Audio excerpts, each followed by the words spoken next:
the mic adjust. Anyway, so watching a video on Facebook, dawns on me. They mentioned time travel. It's a generic thing, and I've always talked about it, right? Made many videos, except for this new thought that, because I've had a lot of weird things happen to me that I've had to rationalize through physics what and why these things could be happening. Stuff like the Ferrari F40 used to have 2 headlights, not 4.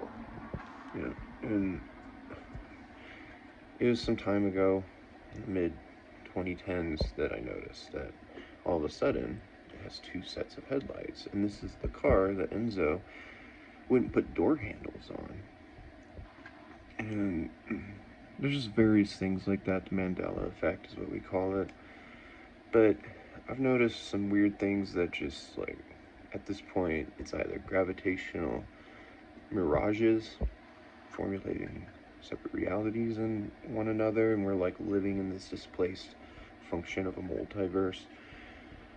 Or maybe it's possible that, yeah, we do have time travelers, and let me explain why, before I sound like a kook, is that, so time travel, you have to use the amount of energy for whatever volume of reality to stop it. So then you stop time. Then you have to use that same volume of energy to reverse it through all that expanse of time, and then the same energy to stop it again, and then that same energy to set time back in motion. So, you know, you're using 3 or 4 times the amount of energy of your reality. And it just dawns on me, like, well, what's the equal and opposite exchange? Like, for this to obey Newton's laws, if we look at time travel as a linear passage of time, though we are reconstructing a matrix of particles that resemble our past, that what would the equal and opposite exchange be for it to obey the laws of physics? And, or equal and opposite reaction, whatever it's called. I think equal and opposite exchange is from an anime or something. But anyway, and then it just dawns on me, our solar system is so isolated. We are in the middle of nowhere, and it makes like no sense why we are not closer to things, because the entire universe is filled with energy that potentially one day, I think when the physics gets there, we're going to be able to test to see these flux patterns in time and know the difference.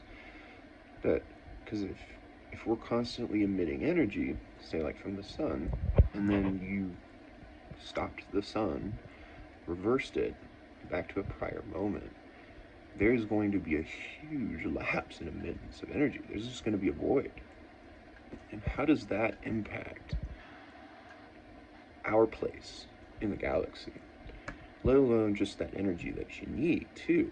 I mean, to reconstruct the particles, and it takes just, you know, the only thing that I can conceptualize is having, like, a controlled frequency of Hawking radiation. And there was some story or something, the guy who claimed to be a time traveler, and he used black holes. But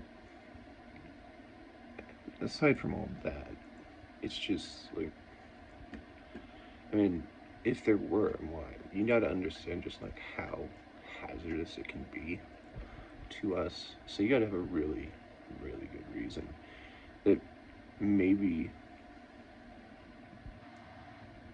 you know, we've inevitably just isolated ourselves from the rest of our galaxy, because we're looking at, you know, hundreds of millions of light years, right, to Betelgeuse. I can't remember the number off the top of my head. I just know it's a really fucking far away. Imagine all that energy in between there, has separated and made us just isolated and devoid. I mean, devoid.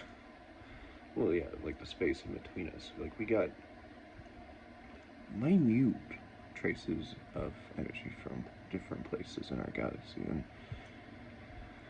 when we look around, we're kind of an oddity, right? That we're this peculiarly just separated. And we got a giant asteroid belt. Like, it just doesn't make any real sense other than like something else might be going on. Who knows? It's always fun to imagine and think about this stuff. But so anyway, that's just a fun puzzle to think about when you indulge in the fantasy of time travel like I do.